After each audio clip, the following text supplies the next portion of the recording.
Good morning students. आज हमें discuss करना है वर्कशीट नंबर 3 लेसन 9 की। ये लेसन 1 से ही ली गई है, हमारे आसपास के पदार्थ से, हिंदी मीडियम की वर्कशीट है। आइए इसे डिस्कस करते हैं। हम जानते हैं कि जल को गर्म करने पर यह भाप बन जाता है, वेपर्स में बदल जाता है, और अगर हम उसे ठंडा कर दें तो बर्फ बन जाता है। तो गर्म करने पर जल के कणों को ऊर्जा मिलती है, ताकत मिलती है। जैसे हम उसे ऊर्जा देंगे, गर्म करेंगे, और वो तेजी से गति करने लगते हैं जो उसके कण हैं।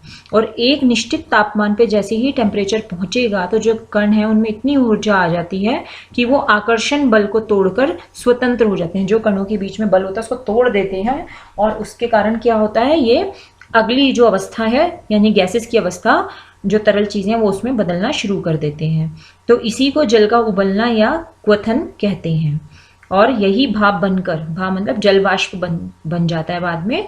और सामान्य दाब पर यानी सेम पर्टिकुलर टेम्परेचर पर, और वह तापमान जिस पर कोई द्रव, कोई लिक्विड चीज उबलने लगती है, उसे हम उसका क्वथांक यानी बॉइलिंग पॉइंट भी कहते हैं।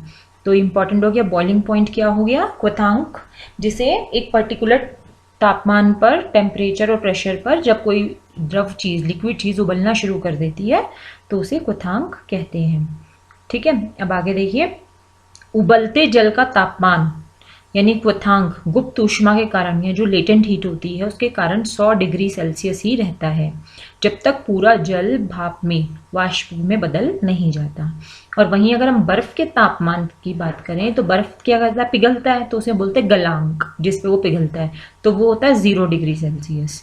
तो ये भी तब तक 0 डिग्री ही रहेगा जब तक पूरी बर्फ जो है पिघल कर जल में नहीं बदल जाती। तो ये उनका उबलते जल का क्वथांक 100 डिग्री हो गया, और बर्फ का जो गलांक है वो 0 डिग्री हो गया।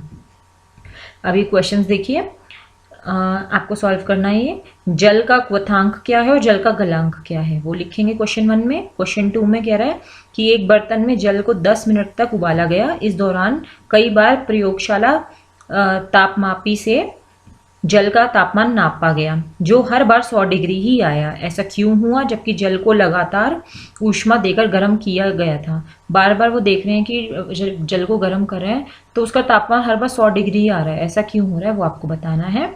तीसरा क्वेश्चन, ये आपको एक चित्र दिया गया है जिसमें अवस्थाएं दी गई हैं जल की, कि ठोस अवस्था, गैसेज अवस्था और द्रव अवस्था।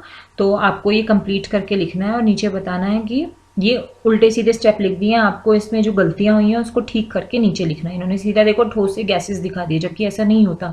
ठोस चीज जब भी हम उसे गर्म करेंगे तो पिघल कर पहले द्रव में बदलेगी। तो ये गलतियां आपको ठीक करके दोबारा लिखनी है। उसके बाद क्वेश्चन नंबर 4 है, आपके आसपास और कौन से पदार्थ हैं जो अपनी अवस्थाएं बदल सकते हैं। तो ये पानी का तो हुई क्या एग्जाम्पल, जल का। इसके अलावा और कौन सी चीजें हैं, आप उसे सोचिए और इनके आंसर्स लिखिए। हम इसे डिस्कस करेंगे, कोई डाउट्स आते हैं तो। Till then, thank you.